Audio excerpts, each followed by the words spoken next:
Warriors fans, do you want Jimmy Butler on this team? A new big three with Draymond, Steph, and Jimmy? Well, with Steph getting paid $62 million extension, getting well over $180 million the next 3 years, they're trying to win now.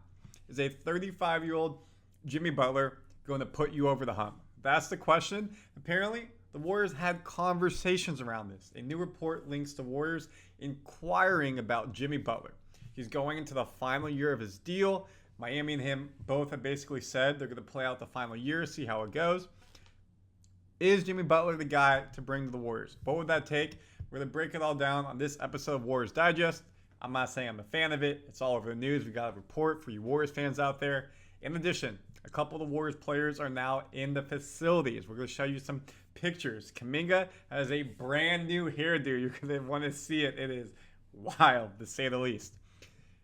Thank you for being with us. Please like and subscribe if you want Warriors news daily. You can see that, hey, we had a little bit of a lull. Well, not a lot of news. We're now basically almost within 2 weeks of training camp starting. It's coming thick and fast. Like, subscribe, and share so you don't miss any of the news.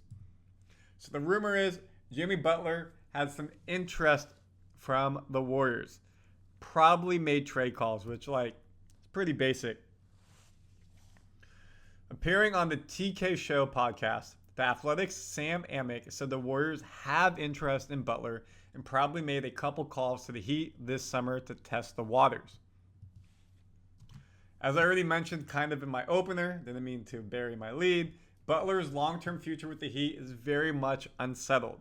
Shams reported with The Athletic, and where's he going to go? We don't know yet. That'll be interesting.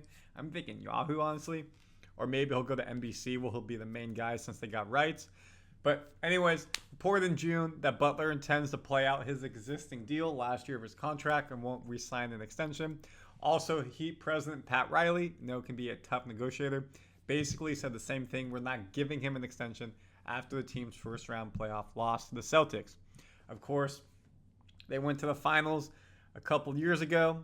Last year, they were in the finals again. Yes, they went to the finals during the bubble season, and then they went to the finals last year. They were able to beat the Celtics after going up 3-0. Celtics made it back to 3-3. But, hey, you know what? Heat were able to not lose 4 in a row, made it to the finals, and they lost to the Nuggets. This year, not as good. The reasons for the Heat to be concerned are kind of fair. Butler is 35 on Saturday. He's missed at least 15 regular season games in each of the last 5 seasons. Again, Pat Riley is not the type of guy to just go ahead and give you a contract because you've earned it.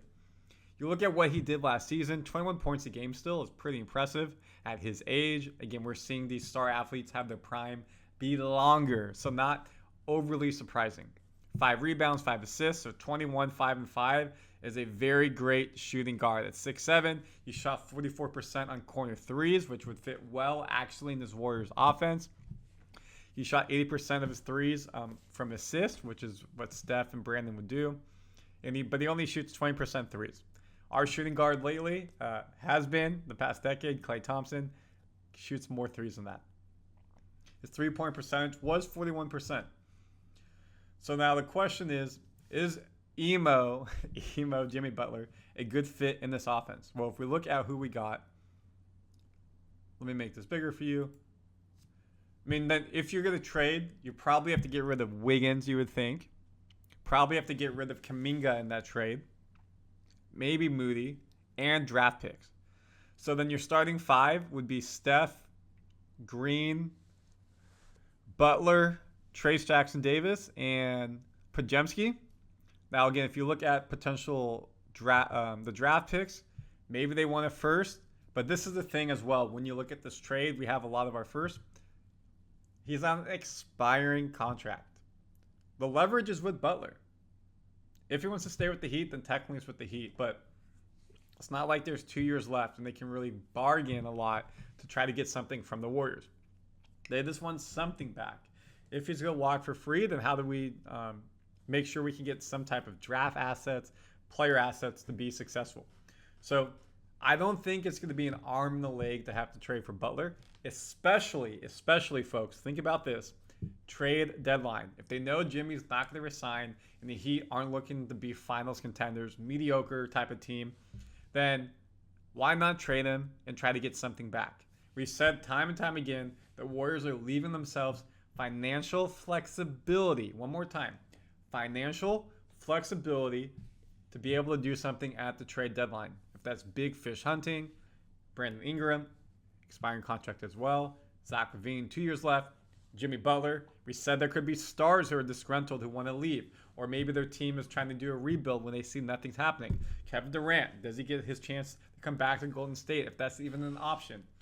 But in that case with Jimmy Butler, because there's 1 year left in the contract, he could be at, I'm not going to say a discount per se. They're going to still have a baseline they need, but it wouldn't be as big if he has 2 or 3 years left on the contract.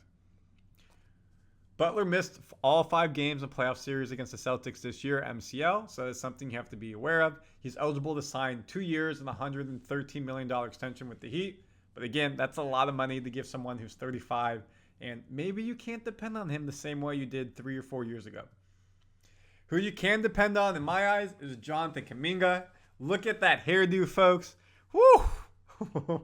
He's going to be known on the court. Kind of looks like a football player out there. When I say football, I mean soccer player. I mean, still looking buff with those biceps, of course, in the facilities. We broke down the report yesterday. It's linked right here if you didn't see it. Kuminga, reportedly from the Warriors, is not getting the super max extension that he wants. That's 5 years, $224-ish million. $21, is he worth it? Probably not. And a lot of the comments were the same way. He hasn't done enough to prove it. He's really only started half a year. He's been inconsistent. Give him 20, 30 million fair instead of the 45 million. It helps the team become better. You're able to get more players around him, but also in 3 or 4 years, he'll be hitting his prime, 24, 25.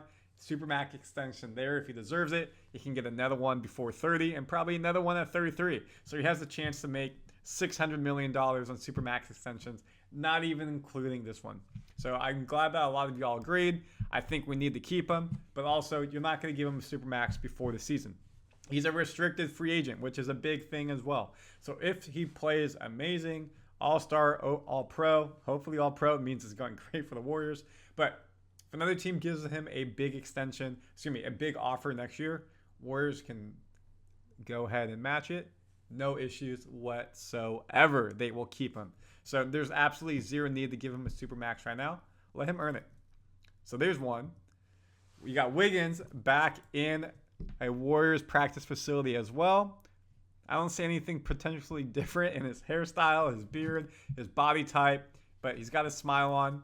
He was supposed to go to China in a basketball tour to promote his brand. Did not happen. Something happened with his family. Some things have happened with his family quite a bit. So got to make sure his mind, body, soul is great, and we need him to get back to his all-star form. Where's the last one? Here we go. Not emo Jimmy. You got Guri Santos right here. Looking good, smiling. Now the question is, will he be in a Warriors uniform for a lot of this season? Is he potentially dropped, cut, so they make room for Quinten Post? Is someone else potentially cut? Play with Brazil, play in the Olympics. How's that going to help his development? Has not played a lot for the Warriors. So what does it mean? In time, we will tell, as the cliche says, as training camp comes near 2 weeks away. And you're going to be with us on Warriors Digest because we're going to keep you up to date on any trade rumors like Jimmy Butler, any contract rumors like Jonathan Kuminga, and player updates across the board, daily videos. Randy Silver has it all for you. So comment your thoughts on anything we talked about. If there's a video idea you want, let me know. See you on the next episode.